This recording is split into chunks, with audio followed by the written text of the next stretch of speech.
Whaatalo whātu telefolo radio Samoa le nei tai au, ma lo le soifua manuia usi mai lau whaafonga o talo le tai au. Fitu tangata mali liu ona o le whaalawelawe tau ta avali na tūlai mai lungo le State Highway tasi I Sauteo Picton pe tuso le afo le fitu o le tai au na nafi. O se tasi le neo whaalawelawe mātu ia, toe wato atele tangata mali liu I le tala whaasolo pito o whaalawelawe lungo a wala ni usila.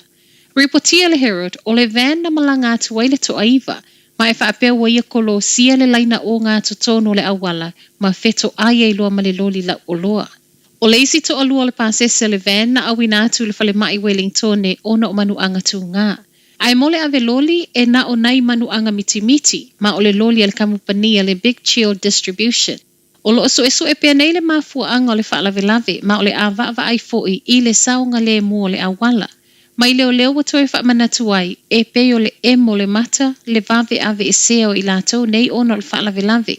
Mana whaaftai ai fo e le ofisa tangata e se lata ane, na vave ane matau mawhai e feso asoani. A whaitau whaatasi whaalawelawe tau te avalo le nei tau sanga au fiai ma le whaalawelawe le nei, uo oi le se lau valu se fulu whaa tangata ni usila mali liu I lungo le awala. Tusa le ua luas fulu fitu wa sili atu ai nai lo le periota le nei o le tau sanga walu. Langona le fefe na yele to atele sai totono le moli Glenfield North Shore au kilani ana po. Ina ua mautala ye tangata o lo fewa I mala au malosi totono le mall. Na tapunia le mall be lockdown, fe pasia I esukula tifa amtalanga I tangata whaatau. Ma whaalafi inisi o potu tangata na mawhaio na lafi ai ona o le fefefe. Mai leo pe tu so le tu lai valua na pona o nei reporti le ofisa. E ye tangata o lo ile mall whaatau o Glenfield o lo whaau pengaina. Na mawai leo le to ono. Ma ele ngata na ave leo. Ai na mawai fo I mawhana mea ta alo le whai ngatau na ilo se whana mea ta alo. Bo le BB Cans. Ta ua mai ei fo I o lea na wha upenga ina leo ana po a oanga I ane le mall. Inisi reporti lunga le Herald ana po. Na langona I e mātua ma ainga na iai o lata tangata I totono le mall I lea taimi le popo le ina ua mautala. Ma onisi na toe moli mau e feso o ta iatu o lo o whaanu nofo uma le potu na lalafi ai.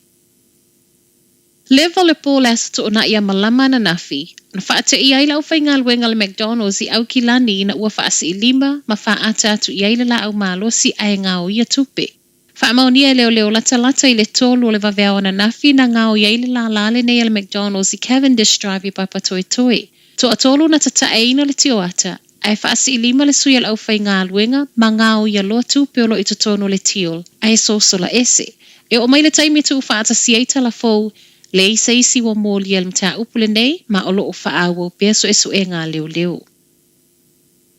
Tolu sa fulu whātau sanga le matua o le tama wa mōli ai mōli ang o le whaau manu ai matua I a whai nai le tino le isi. Ma e feso o tai ma le pepe tolu masina o loo ti ngā ina le whale mai.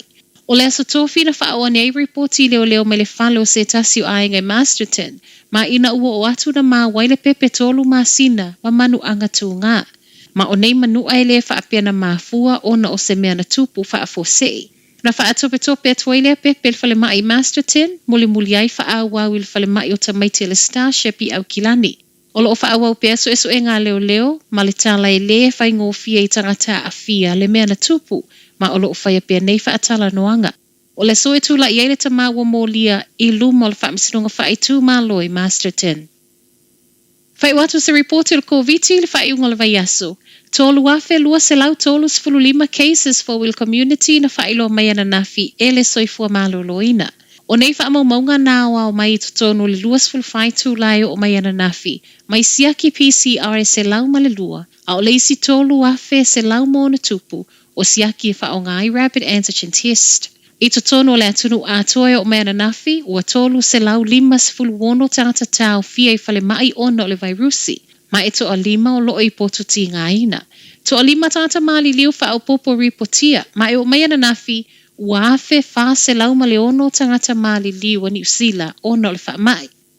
E se mai le ripoti ana nafi, o le asa to na ina ripotia mai ai, wha afe wha se lau ma le wha cases wha au popo I tua le community, ma le isi to a se fulu tasi tangata mali liu. Tala nao le nei tae au, manuia le amatanga o le vaiaso. Fai mea alofa I a inga maua I Samoa, e ala I le whaatawina